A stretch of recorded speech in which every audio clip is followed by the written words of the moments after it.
When the views entertained in this volume on the origin of species, or when analogous views are generally admitted, we can dimly foresee that there will be a considerable revolution in natural history. Systematists will be able to pursue their labors as at present, but they will not be incessantly haunted by the shadowy doubt whether this or that form be in essence a species. This I feel sure, and I speak after experience, will be no slight relief.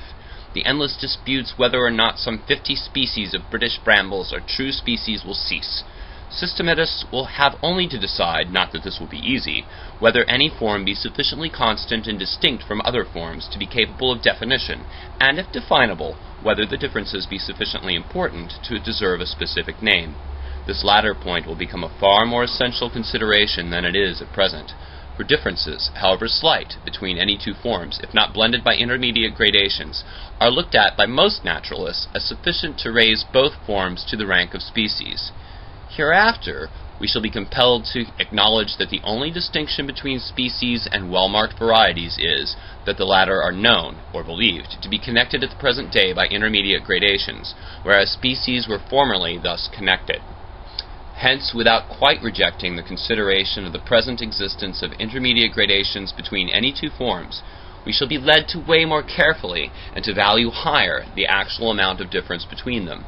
It is quite possible that forms now generally acknowledged to be merely varieties may hereafter be thought worthy of specific names, as with the primrose and cowslip, and in this case scientific and common language will come into accordance. In short, shall have to treat species in the same manner as those naturalists treat genera, who admit that genera are merely artificial combinations made for convenience. This may not be a cheering prospect, but we shall at least be freed from the vain search for the undiscovered and undiscoverable essence of the term species. The other and more general departments of natural history will rise greatly in interest. The terms used by naturalists of affinity, relationship, community of type, paternity, morphology, adaptive characters, rudimentary and aborted organs, etc., will cease to be metaphorical and will have a plain signification. When we no longer look at an organic being as a savage looks at a ship, as it's something wholly beyond his comprehension, when we regard every production of nature as one which has had a history, when we contemplate every complex structure and instinct as the summing up of many contrivances, each useful to the possessor, nearly in the same way as when we look at any great mechanical invention as the summing up of the labor, the experience, the reason, and even the blunders of numerous workmen. When we thus view each organic being, how far more interesting, I speak from experience, will the study of natural history become. A grand and almost untrodden field of inquiry will be opened on the causes and laws of variation, on correlation of growth, on the effects of use and disuse, on the direct action of external conditions, and so forth. The study of domestic productions will rise immensely in value. A new variety raised by man will be a far more important and interesting subject for study than one more species added to the infinitude of already recorded species. Our classifications will come to be, as far as they can be so made, genealogies, and will then truly give what may be called the plan of creation. The rules for classifying will no doubt become simpler when we have a definite object in view. We possess no pedigrees or armorial bearings, and we have to discover and trace the many diverging lines of descent in our natural genealogies by characters of any kind which have been long inherited. Rudimentary organs will speak infallibly with respect to the nature of long-lost structures. Species and groups of species, which are called aberrant, and which may fancifully be called living fossils, will aid us in forming a picture of the ancient forms of life. Embryology will reveal to us the structure, in some degree obscured, of the prototypes of each great class. When we can feel assured that all the individuals of the same species, and all the closely allied species of most genera, have within a not very remote period descended from one parent and have migrated from some one birthplace, and when we better know the many means of migration, then by the light which geology now throws, and will continue to throw, on former changes of climate and of the level of the land, we shall surely be enabled to trace in an admirable manner the former migrations of the inhabitants of the whole world. Even at present, by comparing the differences of the inhabitants of the sea on the opposite sides of a continent, and the nature of the various inhabitants of that continent in relation to their apparent means of immigration, some light can be thrown on ancient geography.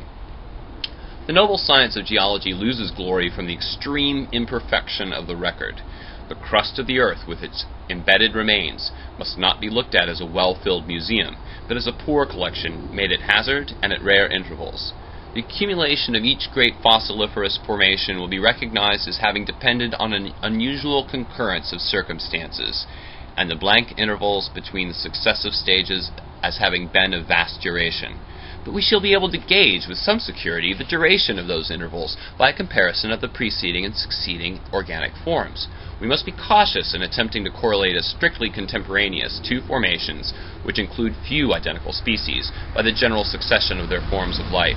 As species are produced and exterminated by slowly acting and still existing causes, and not by miraculous acts of creation and by catastrophes. And as the most important of all causes of organic change is one which is almost independent of altered and perhaps suddenly altered physical conditions, namely the mutual relation of organism to organism, the improvement of one being entailing the improvement or the extermination of others, it follows that the amount of organic change in the fossils of consecutive formations probably serves as a fair measure of the lapse of actual time. A number of species, however, keeping in a body, might remain for a long period unchanged, whilst within the same period several of these species, by migrating into new countries and coming into competition with foreign associates, might become modified, so that we must not overrate the accuracy of organic change as a measure of time. During early periods of the Earth's history, when the forms of life were probably fewer and simpler, the rate of change was probably slower, and at the first dawn of life, when very few forms of the simplest structure existed, the rate of change may have been slow in an extreme degree.